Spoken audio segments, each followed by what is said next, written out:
Puji nama Tuhan, selamat pagi Bapak Ibu Saudaraku, Shalom. Haleluya. Kita berjumpa lagi dalam ibadah online Bapak Ibu Saudaraku yang dikasih Tuhan. Saya percaya walaupun masih di rumah masing-masing karena keadaan yang tidak memungkinkan untuk kita beribadah di gereja secara onsite, tapi kita percaya bahwa Tuhan tidak terbatas oleh ruang dan waktu. Dia hadir dan melawat saudara yang ada di rumah masing-masing. Mari sebelum kita memulai ibadah kita teduhkan hati kita, tundukkan kepala kita mau satukan hati berdoa. Mari kita berdoa. Bapa, kami bersyukur buat kasih setiamu ya Tuhan. Terima kasih untuk anugerah Tuhan yang tanpa batas. Engkau sudah mengasihi kami, menerima, mengampuni, bahkan mengangkat kami untuk menjadi anak-anak-Mu. Kami sadar bahwa ini adalah kasih karunia Tuhan. Dan saat ini kami datang dengan kerendahan hati kami sujud menghampiri Tuhan, melepaskan segala beban kami tanggalkan masalah kami, dan kami hanya mau fokus untuk menyembah Tuhan. Kami sungguh-sungguh haus akan Engkau. Mari Engkau berkarya lebih lagi buat setiap kami, sehingga setiap kami yang datang dengan pergumulan, dengan beban dalam hidup kami dipuaskan, kami dibebaskan, kami mendapatkan kekuatan yang baru. Terima kasih Tuhan. Hanya di dalam nama Yesus kami berdoa dan mengucap syukur. Setiap kita yang siap menyembah Tuhan sama-sama katakan amin. Mari kita mau angkat sembah kita lebih lagi Bapak Ibu Saudaraku. Terima kasih Tuhan. Engkau berkarya di tempat ini ya Roh Kudus. Kami perlu jamahan-Mu. Kami perlu kuasa-Mu yang membebaskan kami, yang memberikan kami pengharapan, sukacita, damai sejahtera. Terima kasih Tuhan. Mari kita sama-sama angkat sembah kita. Terima kasih. Haleluya.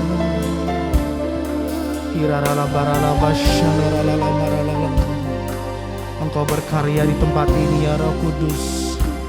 Kami bersyukur Tuhan. Sembah Engkau lebih lagi ya Tuhan Yesus. Haleluya. Mari bersama-sama katakan, sungguh sempurna kasih-Mu oh Tuhan, sungguh ajaib perbuatan-Mu Yesus. Kau rela mati untuk menebus dosaku, sekarang ku hidup bagi-Mu. Katakan bersama, sungguh sempurna. Sungguh sempurna kasih-Mu oh Tuhan, sungguh ajaib perbuatan-Mu Yesus.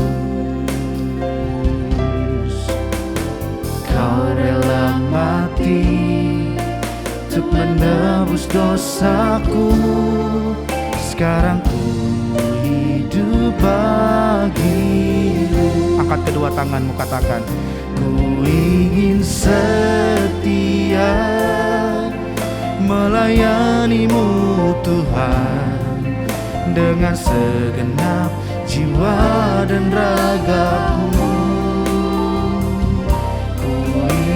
Selalu menyembah-Mu Yesus, dengan segenap hatiku. Boleh dari rumah kita masing-masing berikan tepuk tangan buat Tuhan kita. Katakan, sungguh sempurna kasih-Mu oh Tuhan, sungguh ajaib perbuatan-Mu Yesus. Kau rela mati untuk menebus dosaku, sekarang ku hidup bagi-Mu. Ku ingin setia, ku ingin setia melayani-Mu Tuhan, dengan segenap jiwa dan ragaku. Ku ingin selalu Yesus. Dengan segenap hati ku ingin setia, ku ingin setia melayani-Mu Tuhan. Amin. Ku ingin selalu, ku ingin selalu menyembah-Mu Yesus. Dengan segenap hati, angkat tangan sama-sama. Ku ingin setia melayani-Mu Tuhan. Dengan segenap jiwa dan ragaku, ku ingin selalu menyembah-Mu Yesus.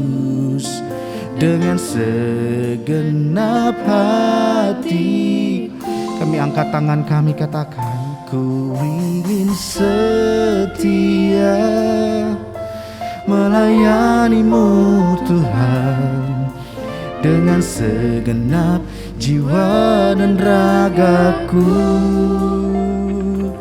ku ingin selalu menyembah-Mu Yesus.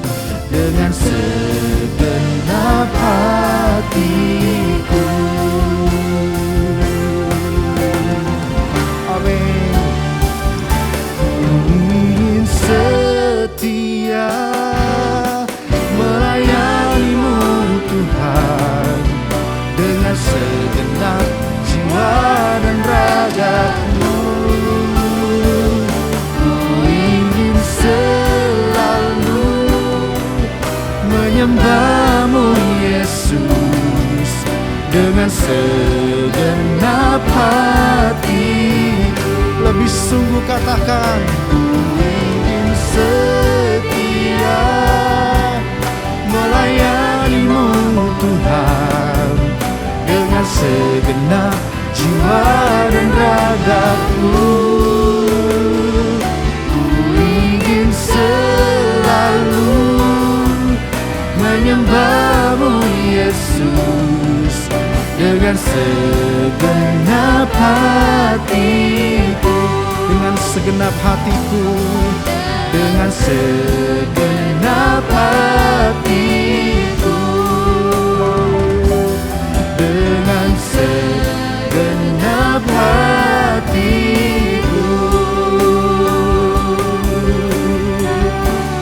Sembah dengan segenap hati kami, dengan segenap jiwa kami.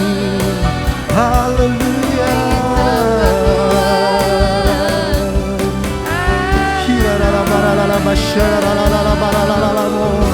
Kami sembah Engkau lebih lagi Tuhan. Kami sembah dan tinggikan Engkau Yesus. Mari sama-sama angkat hatimu, angkat sembahmu, angkat rohmu di hadapan Tuhan. Dia yang layak ditinggikan.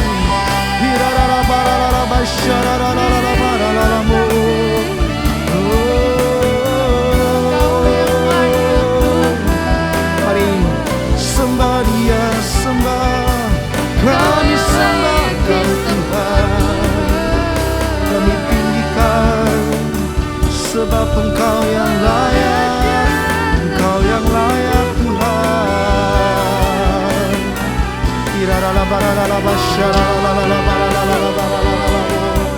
Terima kasih Tuhan.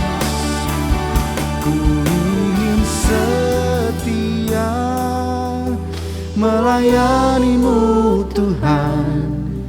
Dengan segenap jiwa dan ragaku, ku ingin selalu menyembah-Mu Yesus. Dengan segenap hatiku. Angkat tanganmu sama-sama, katakan, ku ingin setia melayani-Mu Tuhan. dengan segenap jiwa dan ragaku.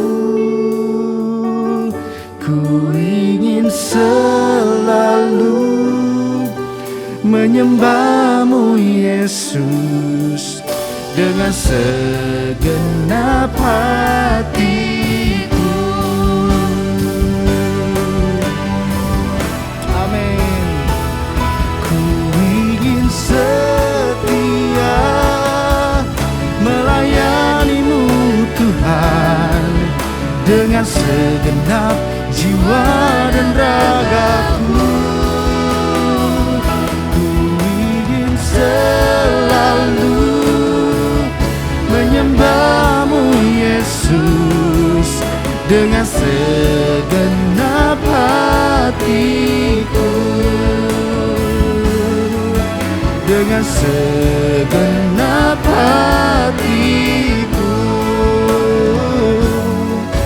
Dengan segenap hatiku. Berikan sorak-sorai yang meriah buat Tuhan kita. Haleluya, haleluya. Terima kasih Tuhan Yesus. Haleluya. Seberapa banyak yang diberkati dan dilimpahi oleh Tuhan pagi hari ini, sorakan haleluya.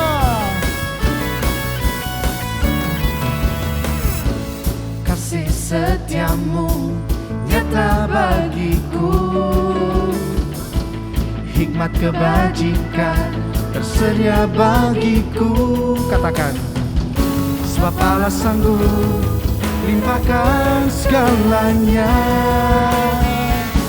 dan anugerahnya sangat besar bagiku. Katakan, aku diberkati, aku dilimpahi, karena Allah sanggup untuk menyediakan. Aku diberkati, aku dilimpahi atas sempurna anugerah Tuhan bagiku.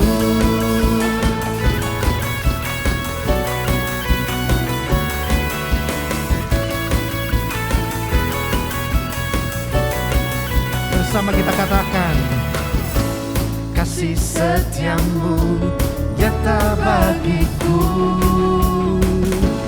hikmat kebajikan tersedia bagiku. Katakan, sebab Allah sanggup limpahkan segalanya, dan anugerahnya sangat besar bagiku. Aku diberkati, aku dilimpahi, karena Allah sanggup untuk menyediakan. Aku diberkati, aku dilimpahi atas sempurna anugerah Tuhan bagiku. Haleluya.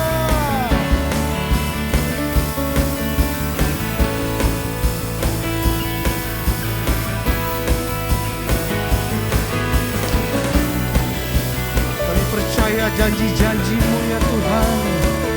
Terima kasih.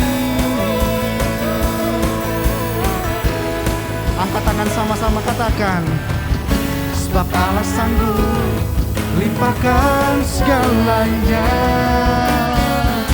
dan anugerahnya sangat besar bagiku. Sebab Allah sanggup, sebab Allah sanggup limpahkan segalanya, dan anugerahnya sangat besar bagiku. Amin. Aku diberkati, aku dilimpahi, karena Allah sanggup untuk menyediakan. Aku diberkati, aku dilimpahi, karena Allah sanggup untuk menyediakan. Aku diberkati, aku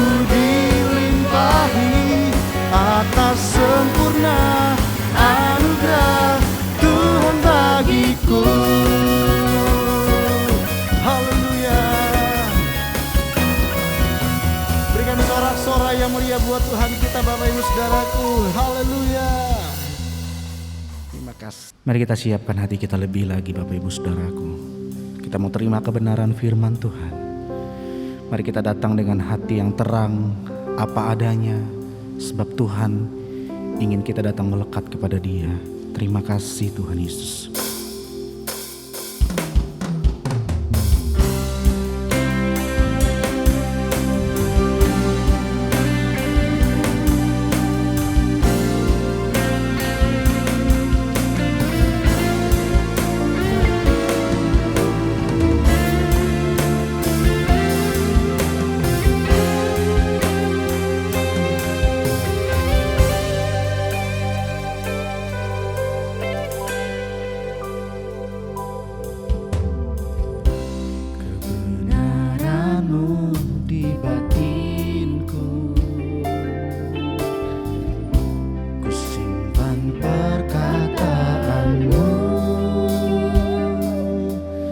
Jujur, tulus, murni di hadapanmu.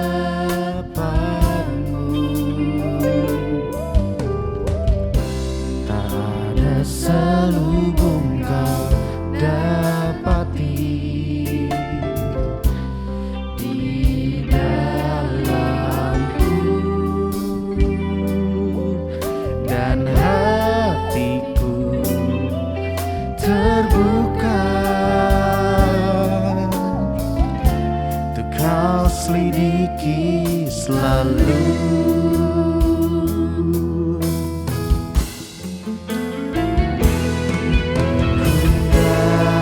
Datang padamu Bapa terang, apa adanya,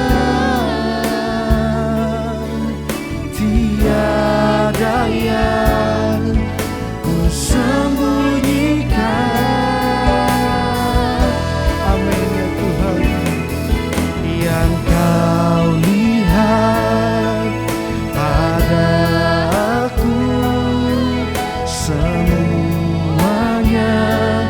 ku berikan kepadamu,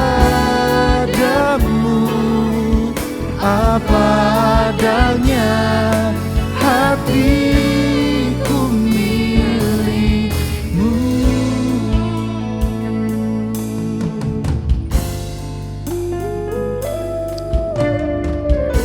Tak ada selubung kau dapati di dalamku, dan hatiku terbuka untuk kau selidiki selalu.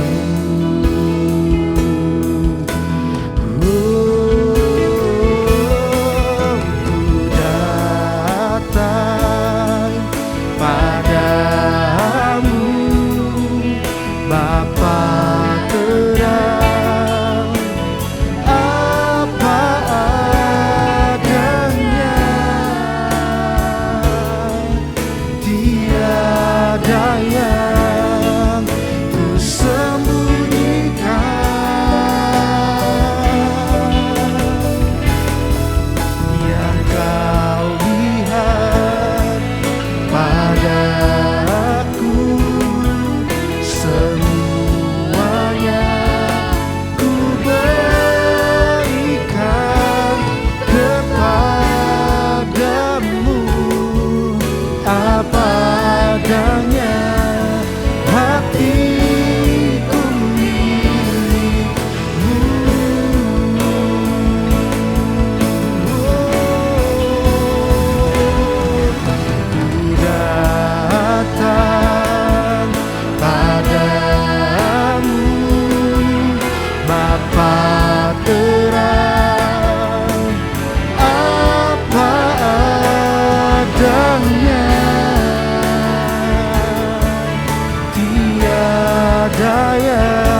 Tuhan. Kami percaya Engkau hadir untuk melawat setiap umat-Mu yang datang apa adanya ya Tuhan. Dan kami siapkan hati kami untuk menerima kebenaran firman-Mu saat ini. Mari Kau memberkati kami, Kau mengurapi hamba-Mu, biarlah kiranya melalui penyampaian firman yang disampaikan, kami boleh mendapatkan kekuatan, kami boleh mendapatkan sesuatu yang baru daripada Tuhan. Terima kasih ya Tuhan, setiap umat Tuhan yang siap mendengarkan firman Tuhan sama-sama katakan, amin. Shalom, selamat sore saudaraku sekalian. Senang sekali hari ini kita bisa kembali untuk beribadah, dan untuk ibadah yang ketiga ini, hari ini perdana setelah berapa bulan kita tidak bertemu secara onsite akibat PPKM. Puji Tuhan hari ini kita bisa kembali beribadah secara onsite di sini, dan kita percaya itu semua hanya karena anugerah Tuhan. Siapa yang merasa diberkati hari ini boleh lambaikan tangannya. Haleluya, wajah-wajah yang diberkati Tuhan. Hari ini kita akan sama-sama merenungkan firman Tuhan yang diberikan judul Gaya Hidup Saksi Kristus. Saya mau mengajak setiap dari kita untuk membuka firman Tuhan di dalam 1 Petrus 2 ayat yang ke-9. 1 Petrus 2 ayat yang ke-9. Firman Tuhan berkata, tetapi kamulah bangsa yang terpilih, imamat yang rajani, bangsa yang kudus, umat kepunyaan Allah sendiri, supaya kamu memberitakan perbuatan-perbuatan yang besar dari Dia yang telah memanggil kamu keluar dari kegelapan kepada terangnya yang ajaib. Amin. Kemarin kita baru menyaksikan pembukaan dari sebuah acara yang dinanti-nantikan di Indonesia, karena ini adalah satu acara yang spesial dan terutama di tahun ini diadakan di tempat yang spesial. Ada yang menonton pembukaan PON 20 kemarin di Papua, satu acara yang begitu megah, satu acara yang begitu luar biasa dan dianggap sebagai salah satu pencapaian yang luar biasa karena itu tidak diadakan di Jakarta, tetapi di satu tanah yang jauh yang mungkin tidak semegah Jakarta dulunya, tapi mulai dia dikenal sebagai bagian dari Indonesia yang membawa kebanggaan buat kita semua. Dan memang masih ada nuansa-nuansa menyenangkan dari kompetisi olahraga. Karena kemarin ini kita juga baru memenangkan Olimpiade, sesuatu hal yang jarang sekali terjadi dan apalagi belum pernah terjadi di cabang bulu tangkis ganda putri yang dimenangkan oleh Apriani dan Gracia Poli. Mungkin Bapak Ibu di sini juga ada yang sempat menonton, saya sempat nonton dan wah, benar-benar menegangkan dan sungguh dua orang ini menjadi kebanggaan buat Indonesia di Olimpiade Tokyo 2020. Tapi ada satu orang yang juga mengikuti Olimpiade, tapi dia bukan seorang pemenang. Dia tidak pulang membawa medali emas, dia tidak pulang membawa medali perak, bahkan medali perunggu pun tidak. Tetapi meskipun demikian, sudah kira-kira 50 tahun berlalu namanya masih dikenang. Orang ini namanya adalah John Stephen Akhwari. Dia adalah seorang pelari yang mengikuti cabang Olimpiade lari di Olimpiade Meksiko tahun 1968. Dan anehnya John Akhwari ini menjadi orang yang yang tidak menang namun dikenang karena mentalitas pemenangnya dia. Dia menyelesaikan pertandingan lari maraton 1 jam 5 menit setelah pemenang pertama masuk ke garis finish. Dia mengalami cedera yang cukup berat, dia jatuh, kemudian bahunya terseleo, dan kemudian dia jalan harus tertati-tati menahan sakit. Tapi dia menyelesaikan pertandingannya dengan baik. Ketika ditanya, dia berasal dari satu negara namanya Tanzania. Mungkin bukan negara yang terlalu banyak dikenal juga. Tapi dengan adanya John Stephen Akhwari ini, sekarang kita tahu ada negara namanya Tanzania. Sewaktu diwawancara ditanya, kenapa kamu tetap menyelesaikan pertandingannya? Padahal kamu tentu tahu kamu tidak akan mendapatkan medali, tidak akan mendapatkan bahkan hadiah. Tapi kenapa kamu menyelesaikannya? Dan dia menjawab, my country did not send me 5,000 miles to start the race. They sent me 5,000 miles to finish the race. Artinya negara saya tidak mengirim saya 7.000 kilometer jauhnya untuk memulai pertandingan. Tetapi negara saya menyuruh saya, mengirim saya 7.000 kilometer untuk mengakhirinya. Satu mentalitas yang luar biasa. John Akhwari tahu dia dikirim ke Mexico City bukan untuk menikmati indahnya kota Meksiko. Dia dikirim, dia dilatih bukan hanya sekedar untuk berpartisipasi. Dari 75 pelari yang berlari di Meksiko Olimpiade 1968, ada 15 orang yang bail out, yang tidak menyelesaikan pertandingannya. Tapi John Stephen Akhwari bukan salah satu dari mereka. Kalau kita lihat, dia membanggakan karena dia tahu misi yang dia harus emban dan harus laksanakan. Dan dia menjadi legenda karena misi yang diberikan kepadanya dituntaskan sampai selesai. Dia lakukan semaksimal mungkin. Ini juga seperti teladan Tuhan Yesus. Dia datang ke dunia, Lukas 19 ayat 10 dikatakan, sebab anak manusia datang untuk mencari dan menyelamatkan yang hilang. Semenjak awal Tuhan Yesus tahu apa yang harus dia lakukan. Dan ketika dia tahu, dia melakukannya. Ini sesuatu yang luar biasa. Untuk mencari dan menyelamatkan yang hilang, buat Tuhan Yesus bukan perkara yang mudah. Ketika dia berbicara dengan pemungut cukai, orang Farisi mulai menjelek-jelekan dia. Ketika dia menjangkau orang yang berdosa, orang-orang mencibir, mencemooh dia. Bahkan menghitung Tuhan Yesus ke dalam jajaran orang berdosa. Tetapi meskipun dia harus menghadapi banyak permasalahan, bahkan sampai difitnah, sampai disiksa, sampai disalib, Tuhan Yesus tetap menyelesaikan misinya, menyelesaikan pekerjaannya. Dan di dalam Yohanes pasalnya yang keempat ayat yang ke-34, Tuhan Yesus bahkan bilang, makananku ialah melakukan kehendak Dia yang mengutus aku dan menyelesaikan pekerjaannya. Makanan berbicara soal sesuatu yang dilakukan setiap hari, bukan kadang-kadang. Kita makan satu hari itu 3 kali. Ya, kalau yang diet mungkin 2 kali atau bahkan jadi tambah dari 3 kali. Tapi kita harus makan untuk bisa survive. Dan ketika Tuhan Yesus bilang, makananku ialah melakukan kehendaknya dan menyelesaikan pekerjaannya. Yesus tahu dia punya konsistensi untuk mengemban misinya sampai pada akhirnya. Dan sama seperti John Akhwari, saat Akhwari menyentuh garis finish line, dia menjadi legend. Dia menyelesaikan misinya. Ketika Tuhan Yesus juga menyentuh garis finish. Filipi 2 ayat 8 sampai 9 dikatakan, dan dalam keadaan sebagai manusia, ia telah merendahkan dirinya dan taat sampai mati, bahkan sampai mati di kayu salib. Itulah sebabnya Allah sangat meninggikan dia dan mengaruniakan kepadanya nama di atas segala nama.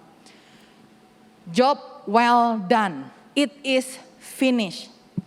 Kita dipanggil sebagai orang Kristen bukan hanya untuk memulai pertandingan dengan baik, tetapi setiap dari kita dipanggil untuk menyelesaikan pertandingan dengan baik.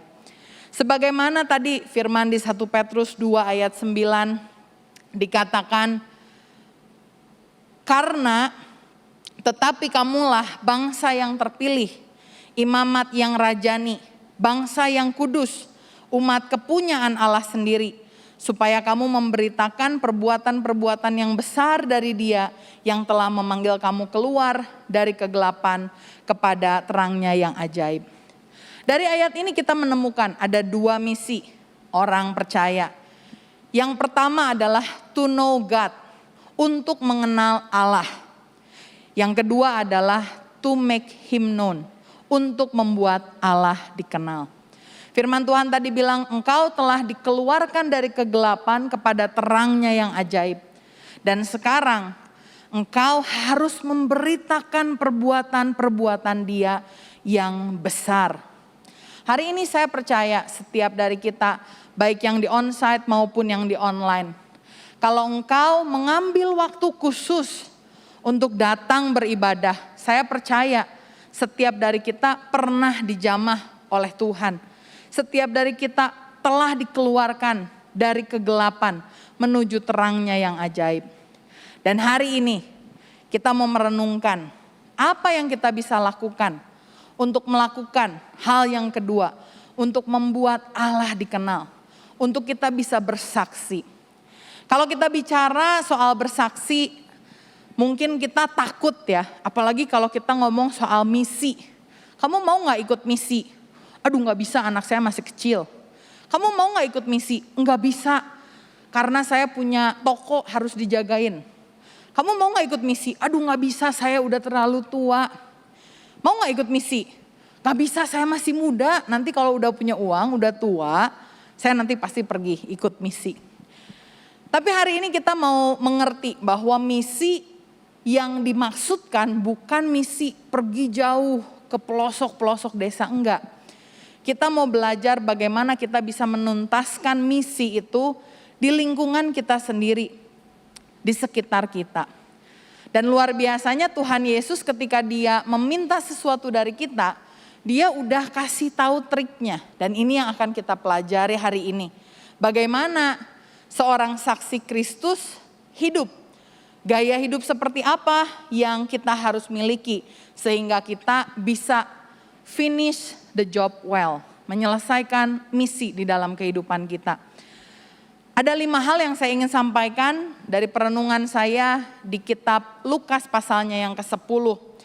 Lukas 10 ini menceritakan bagaimana Tuhan Yesus mengirimkan murid-murid Tuhan Yesus. Kalau saudara tahu, murid Tuhan Yesus yang paling terkenal itu ada 12 orang. Tetapi di luar 12 orang itu, dia masih punya murid-murid yang lain. 70 diantaranya adalah mereka yang diceritakan oleh pasal ini. Dan Tuhan mengutus mereka untuk pergi memberitakan Injil. Di dalam Lukas 10 ayat yang pertama, kita mau lihat prinsip apa sih, gaya hidup apa yang seorang saksi harus lakukan dalam hidupnya. Yang pertama adalah hidup dalam komunitas. Lukas 10 ayat yang pertama dikatakan kemudian daripada itu Tuhan menunjuk 70 murid yang lain, lalu mengutus mereka berdua-berdua, mendahuluinya ke setiap kota dan tempat yang hendak dikunjunginya. Ketika saya baca ayat ini, saya bertanya sama diri saya sendiri, kenapa Tuhan Yesus kurang efektif ya? Kalau kita mau memberitakan Injil, biar lebih cepat kirim 70 langsung sendiri-sendiri. Ya ibaratnya kalau kita mau membagikan sembako, biar cepat. Kalau ada 70 orang, 70 suruh sebar masing-masing bawa 1 untuk kasih ke orang lain. Tapi kenapa Tuhan Yesus mengirim mereka berdua-berdua? Jadi dari 70 kalau dikirim berdua cuman ada 35 tempat yang bisa dijangkau.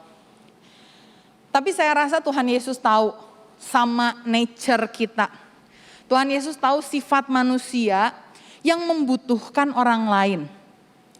Tuhan Yesus tahu ketika kita mau melakukan sesuatu misi buat Dia, kita membutuhkan orang-orang lain di sekitar kita. Ini sesuai dengan firman Tuhan, Pengkhotbah 4 ayat 9 dan 12 saya baca dalam bahasa Indonesia sehari-hari. Berdua lebih menguntungkan daripada seorang diri. 2 orang yang bepergian bersama dapat menangkis serangan, tapi orang yang sendirian mudah dikalahkan. 3 utas tali yang dijalin menjadi 1 sulit diputuskan. Jadi kalau kita lihat seringkali kita tahu apa yang harus kita lakukan, tapi kita nggak konsisten kalau nggak ada teman. Penelitian membuktikan orang yang mau diet cenderung lebih sering gagal kalau dia melakukannya sendiri. Tapi kalau dia punya komunitas diet, komunitas olahraga, komunitas sepeda, apa yang dia hendak lakukan biasanya jauh lebih berhasil. Rata-rata kesuksesannya itu hampir di atas 70%. Dan dari sini kita bisa melihat, kalau kita mau dipakai Tuhan menjadi saksi Tuhan, kita harus berkomunitas.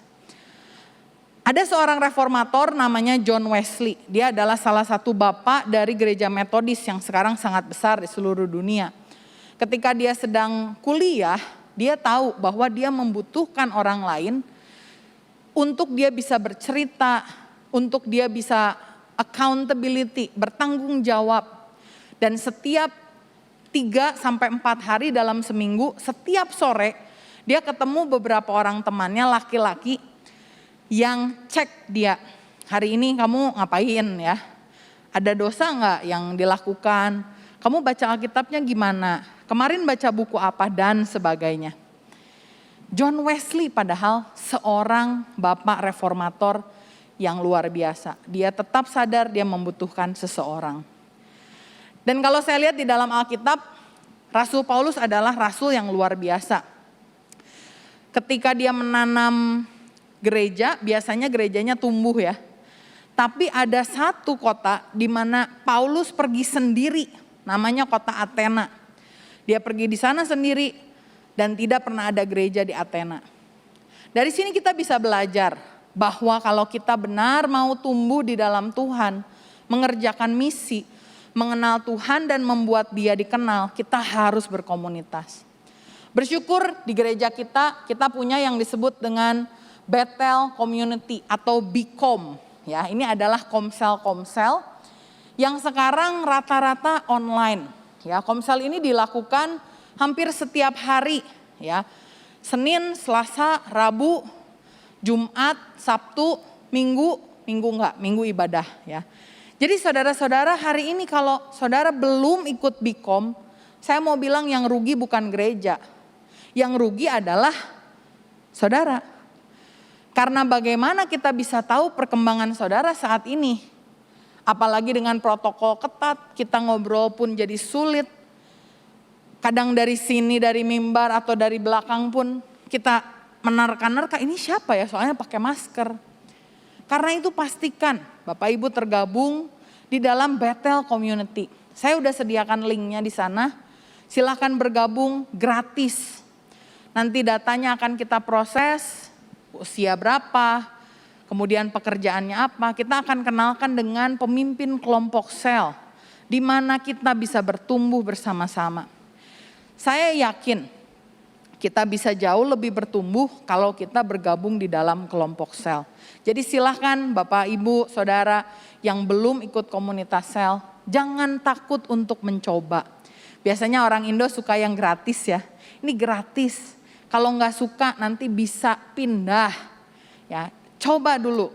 Saya mau ajak buat setiap dari kita untuk bisa jadi saksi Kristus kita harus hidup berkomunitas. Yang kedua, untuk kita bisa menjadi saksi Kristus kita harus hidup di dalam doa. Lukas pasalnya yang ke-10 ayatnya yang kedua berkata, katanya kepada mereka, tuaian memang banyak tetapi pekerja sedikit. Karena itu mintalah kepada Tuhan yang empunya tuaian supaya ia mengirimkan pekerja-pekerja untuk tuaian itu. Hal kedua, kalau kita menjadi saksi Kristus kita harus hidup di dalam doa. Doa adalah kekuatan yang bisa menggerakkan sesuatu yang tidak bisa kita gerakkan oleh tangan kita. Dan ayat ini mengajak kita untuk berdoa bukan untuk diri sendiri saja, tetapi kita berdoa syafaat untuk orang-orang yang belum mengenal Tuhan. Bapak Ibu kalau misalkan setiap kali doa, Tuhan tolong berkati saya, anak saya, pekerjaan saya, orang tua saya, semuanya yang berhubungan dengan saya. Mari kita ganti cara kita berdoa. Ada metode yang dikenal sebagai metode 5 jari. Ini metode simple sekali, setiap dari kita bisa untuk melakukannya. Yang pertama jari jempol. Kalau kita doa ditaruh paling dekat sama dada. Kita doakan orang tua kita, keluarga kita, terutama yang belum mengenal Tuhan. Kemudian jari telunjuk. Kita berdoa buat orang-orang yang suka kasih petunjuk. Entah itu mungkin hamba Tuhan, bos kita di kantor, dosen kita, guru kita di sekolah. Kemudian yang jari tengah, jari yang paling tinggi, kita doakan pemerintah kita. Bagaimana mereka menangani COVID, bagaimana mereka ketika melakukan pembelanjaan daerah misalkan, melakukannya tanpa korupsi. Kemudian kita berdoa kepada orang yang lemah, jari manis kalau kita tekuk, yang semuanya bisa diangkat, kecuali jari yang manis ini sulit diangkatnya. Orang yang lemah secara fisik, secara mental kita doakan. Tahukah saudara, di masa pandemi ini orang yang depresi itu jauh lebih banyak. Orang yang putus asa itu jauh lebih banyak. Karena itu kita mau berdoa untuk mereka. Dan yang terakhir baru kita berdoa untuk saya. Karena yang paling akhir ini yang paling kecil. Porsi doa kita harus lebih banyak untuk orang lain dan yang paling kecil untuk kita. Kemudian kalau Bapak Ibu di sini, saya susah ya untuk ikut doa, gimana ya? Nggak bisa berdoa sendiri, udah diajarin caranya, tapi masih butuh teman untuk berdoa. Bergabung di dalam menara doa 1200, pagi jam 5 ada, jam 10 ada, siang ada, sore ada. Mari bergabung ya. Kalau misalkan tidak tahu caranya, saudara bisa tanya nanti Asyir di belakang atau buka di YouTube Menara Doa 1200. Biasa juga diupload di sana. Kita ambil waktu-waktu untuk berdoa. Apakah selama ini kita bilang saya pengen jadi saksi Kristus tapi saya nggak pernah berdoa. Mari kita sama-sama mulai gaya hidup berdoa. Yang ketiga adalah kalau kita mau jadi saksi Kristus, kita hidup harus dalam kemawasan diri. Lukas 10 ayat 3 sampai 4 bilang, "Pergilah, sesungguhnya aku mengutus kamu sama seperti anak domba ke tengah-tengah serigala." Ngeri banget ya. Anak domba, bukan hanya domba dewasa, anak domba ke tengah serigala. Jangan membawa pundi-pundi atau bekal atau kasut. Dan jangan memberi salam kepada siapapun selama di perjalanan. Bukankah ini pesan yang aneh? Kalau kita mau pergi, harusnya kita membawa pundi-pundi, dompet ya. Harusnya kita membawa bekal, harusnya kita membawa pakaian, kasut ya. Dan harusnya ketika kita ada di tengah jalan ya kita banyak ngobrol lah sama orang. Saudara mungkin pernah kenal istilah backpacker ya. Backpacker itu kalau ketemu orang seneng banget, banyak ngobrol. Tapi kenapa ketika Tuhan Yesus mengutus murid-muridnya, dia bilang jangan bawa pundi-pundi, jangan bawa bekal, jangan bawa kasut. Kalau ketemu orang di jalan jangan ngomong. Kenapa? Karena ternyata Tuhan Yesus tahu kita manusia seringkali gampang untuk digantikan perhatiannya.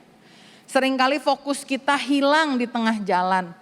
Kita tahu asalnya mau ke kota B, tapi ketemu orang di jalan kita jadi pergi ke kota D. Kita tahu kita mau ke kota A, tapi ternyata setelah lihat dompet, wah kayaknya di kota C lebih banyak uangnya, jadi kita ke kota C.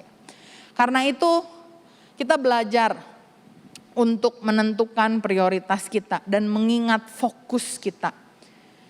Ada sebuah dongeng dari Yunani kuno tentang seorang wanita yang tomboy namanya Atalanta.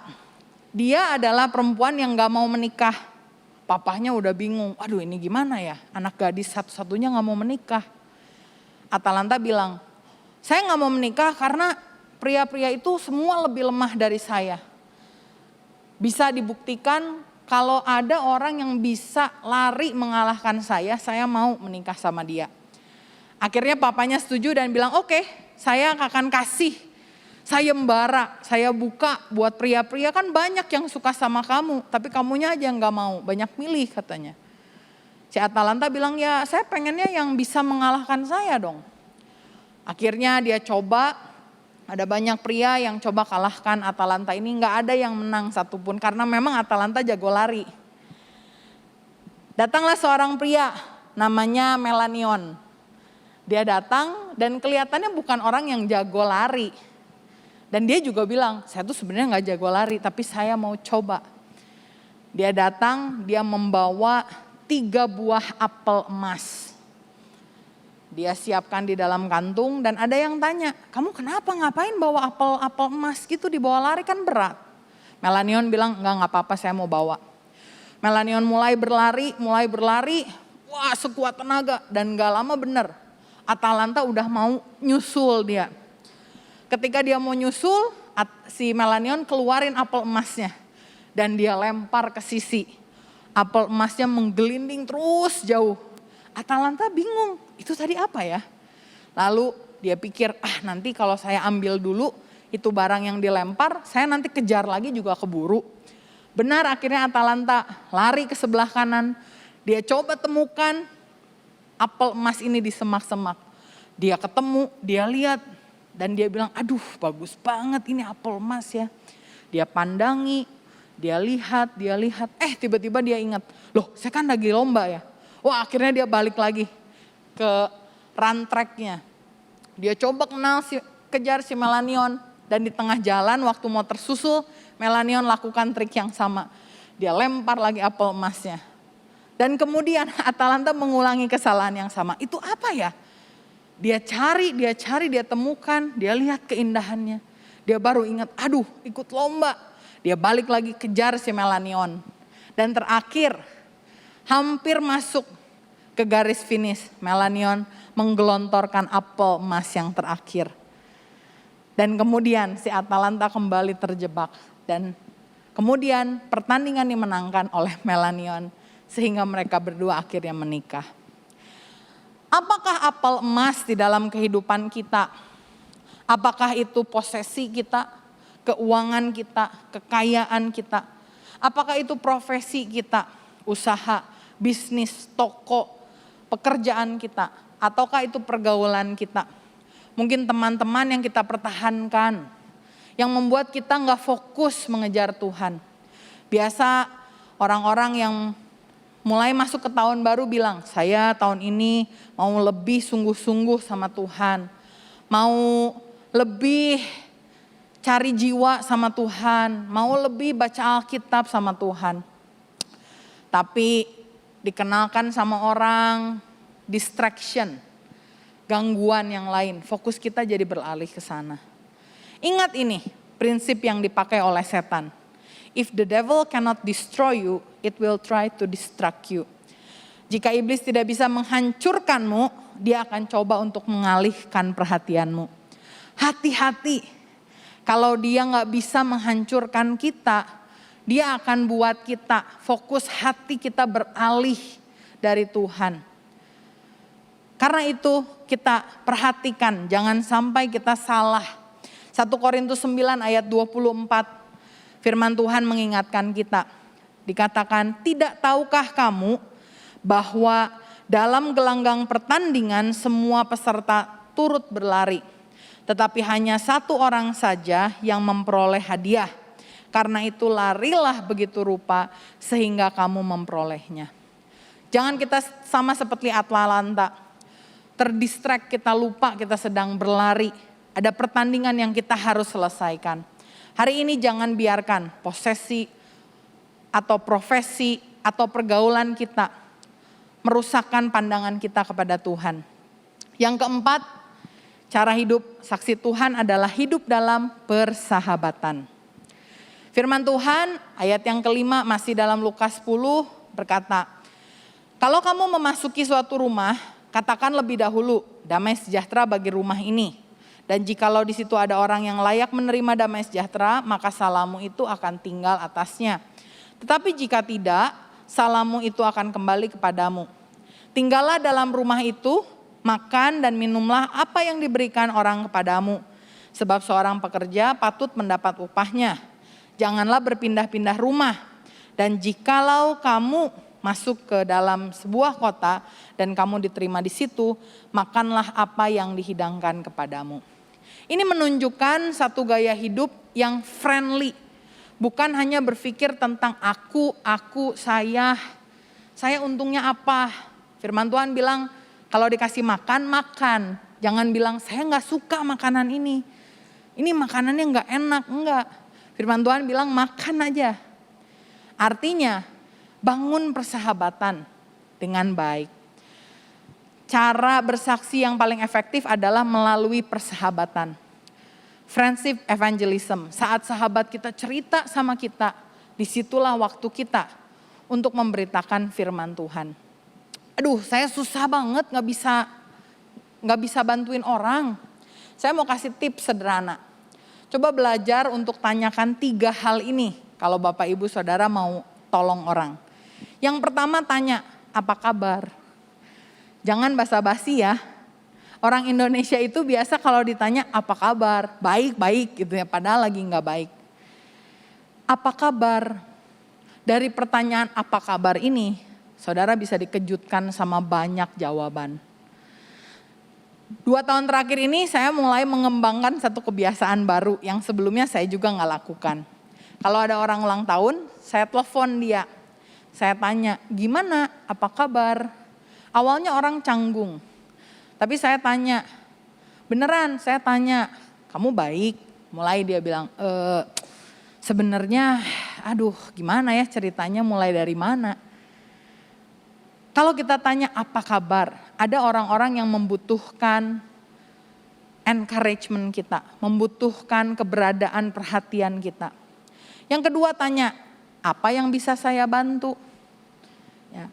Kadang-kadang orang yang susah biasanya tuh minta dibantu tuh jarang sih. Paling mereka minta tolong kita dengarkan. Dan yang terakhir minta tolong didoakan.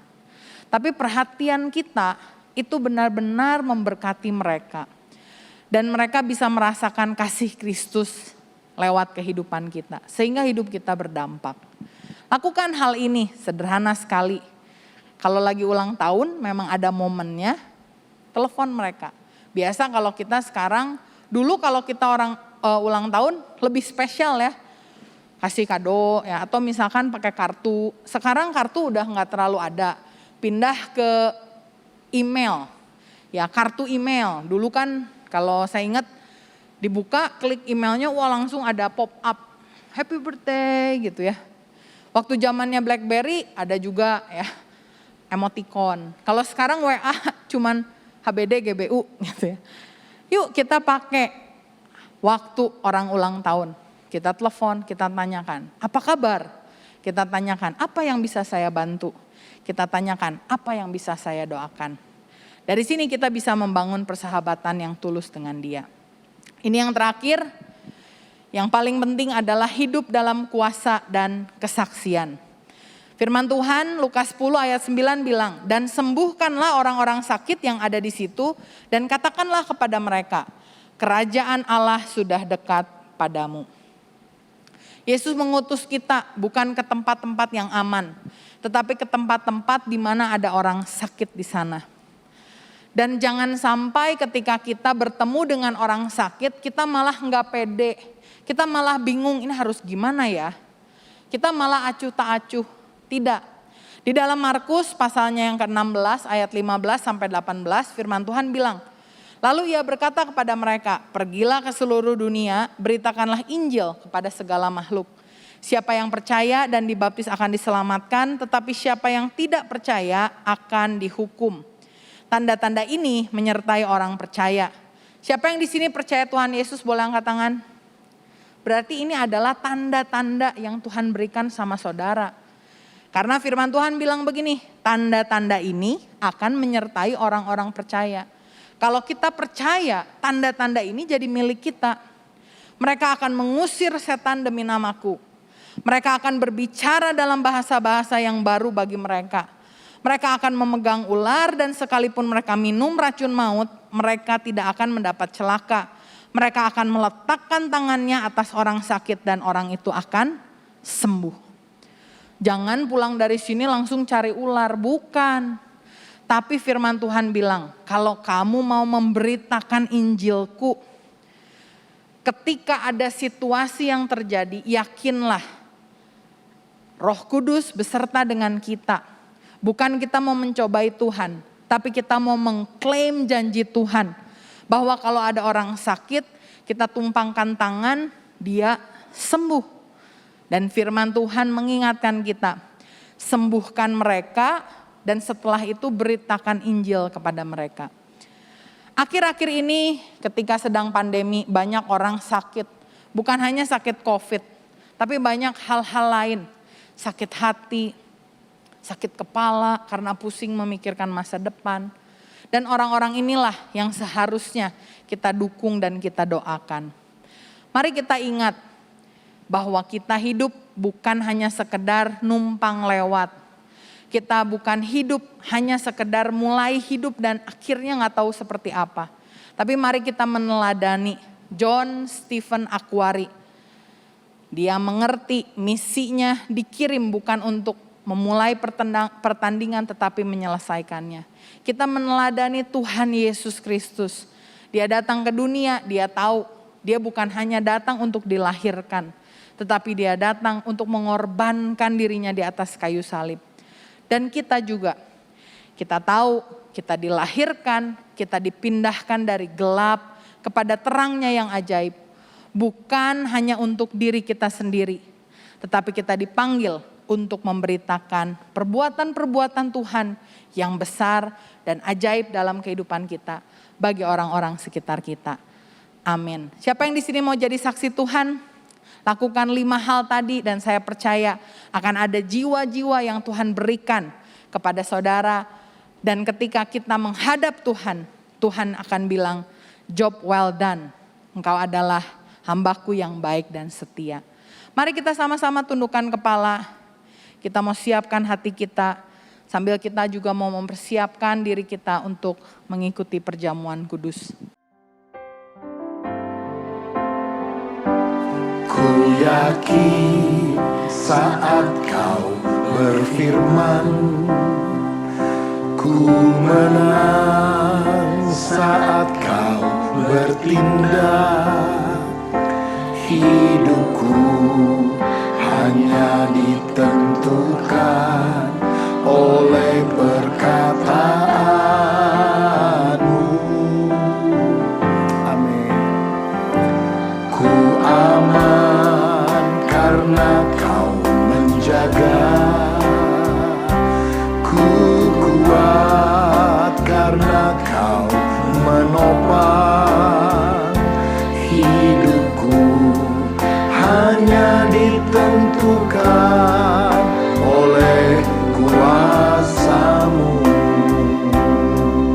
Amin. Bagi Tuhan tak ada yang mustahil. Bagi Tuhan tak ada yang tak mungkin. Mujizatnya disediakan bagiku. Ku diangkat dan dipulihkannya. Saudara sekalian, saat ini kita akan menerima perjamuan kudus. Alkitab berkata, sebab apa yang telah kuteruskan kepadamu telah aku terima dari Tuhan, yaitu bahwa Tuhan Yesus pada malam waktu ia diserahkan mengambil roti dan sesudah itu ia mengucap syukur atasnya. Ia memecah-mecahkannya dan berkata, inilah tubuhku yang diserahkan bagi kamu, perbuatlah ini menjadi peringatan akan aku. Mari kita siapkan roti di tangan kanan kita. Apakah sudah percaya roti yang diberkati ini ada persekutuan dengan tubuh Tuhan Yesus yang telah dipecah-pecahkan karena dosa-dosa kita? Amin. Mari kita makan dalam nama Tuhan Yesus Kristus.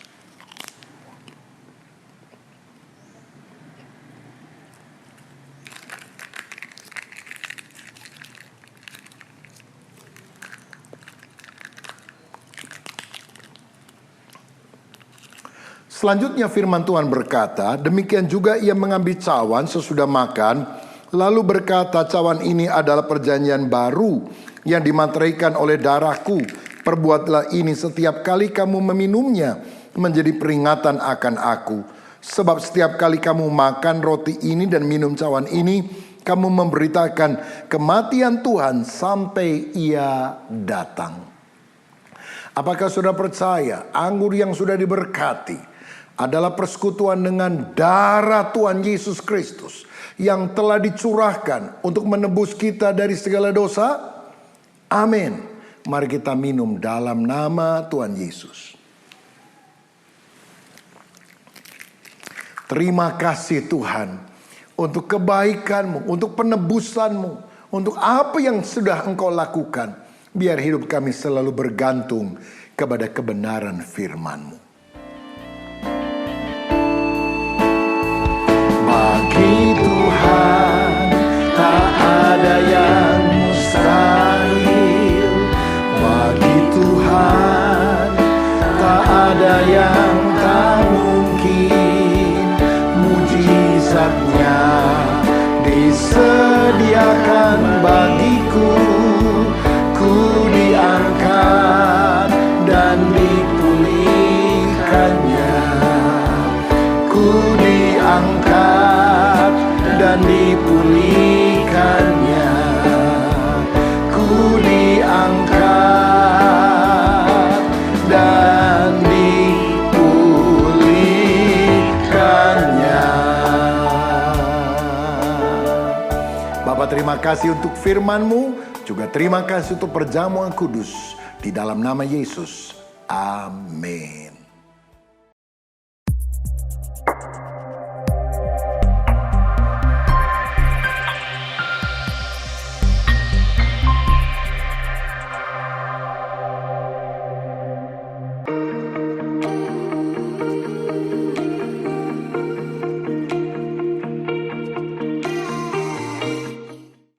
Shalom jemaat Tuhan, terima kasih atas dukungan untuk pelayanan Misi Berkat. Awal bulan ini kami akan laporkan progres pembangunan dari gereja yang dibangun oleh PNB dalam program Battle Project. Gereja yang dibangun kali ini adalah GBI Damer yang terletak di Pulau Maluku, Barat Daya. Untuk pembangunan GBI Damer, PNB sudah mengucurkan dana sebesar 120 juta rupiah untuk pembangunan. Dan berikut progres pembangunan yang masih berlangsung.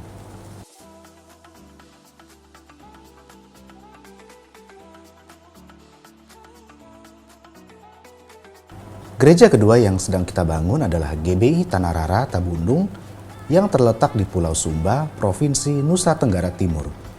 Gereja ini digembalakan oleh Pendeta Yunus Katanga. Untuk GBI Tanah Rara, PNB sudah menggelontorkan dana sebesar 150 juta rupiah. Dan berikut progres pembangunan yang masih berlangsung. Pelayanan Misi Berkat mengucapkan banyak terima kasih kepada Bapak Ibu Jemaat Tuhan yang masih setia mendukung pelayanan PNB. Mari terus doakan dan dukung PNB supaya ada banyak jiwa terselamatkan dan diberkati melalui pelayanan ini. Tuhan Yesus memberkati. Shalom saudara, terima kasih sudah beribadah bersama kami di tempat ini. Kami berharap saudara bisa menikmati hadirat Tuhan melalui ibadah ini. Bagi saudara yang baru pertama kali hadir beribadah, kami senang saudara bisa bergabung bersama dengan kami. Ibadah onsite GBI Bethel Harapan Indah diadakan setiap hari Minggu pukul 8.30 dan 10.30 pagi. Ibadah online juga bisa saudara ikuti pada pukul 6 pagi melalui YouTube GBI Bethel Harapan Indah. Kami juga mendorong saudara untuk bertumbuh melalui kegiatan mingguan di gereja ini. Menara doa pagi diadakan setiap hari Senin sampai Sabtu pukul 6 pagi melalui aplikasi Zoom. Doa malam mujizat diadakan secara onsite setiap hari Kamis minggu kedua, ketiga, dan keempat pukul 19.30 di gereja lantai 2. Konser doa malam mujizat setiap Kamis di minggu terakhir pukul 19.30 waktu Indonesia bagian Barat. Ibadah anak yaitu ibadah Bethel Kids diadakan setiap hari Minggu pukul 8.30 dan 10.30 pagi. Bagi generasi muda, mari ikuti onsite service Bethel Youth dan Bethel Teens yang diadakan setiap hari Sabtu pukul 17.30 atau setengah 6 sore. Bagi saudara kaum dewasa muda, mari ikuti ibadah yang diadakan setiap hari Sabtu pukul 5 sore. Kaum wanita bisa mengikuti Konsel Bethel Women Fellowship setiap hari Sabtu, minggu kedua dan keempat, pukul 11 siang di gereja. Tidak lupa, kami mendorong Anda untuk bertumbuh dalam komunitas dengan bergabung di dalam BCOM, Bethel Community. Kami berdoa, saudara senantiasa bertumbuh dan mengalami pemeliharaan Tuhan. Kami tunggu kedatangan saudara minggu depan. Tuhan Yesus memberkati. Ibu bapa, sidang jemaat, mari angkat kedua tanganmu, siapkan hati dan terimalah berkat dari Tuhan. Tuhan memberkati rumah tanggamu, Tuhan memberkati pekerjaanmu, Tuhan memberkati kesehatanmu, Tuhan memberkati keuanganmu, dan Tuhan memberkati pertumbuhan rohanimu. Sekarang, terimalah berkat daripada Allah Bapa, cinta kasih dalam Tuhan Yesus Kristus, dan melalui persekutuan yang indah dalam kuat kuasa Roh Kudus, tinggal tetap menyertai kita mulai hari ini sampai Maranatha, Yesus Kristus datang pada kali yang kedua. Yang percaya dan sudah diberkati Tuhan, mari katakan bersama, amin. Shalom, Tuhan memberkati kita. Ku bersyukur padamu Tuhan, buat kasih setiamu di dalam hidupku. Anugerahmu besar bagiku, di setiap langkahku ku memujimu, memujimu.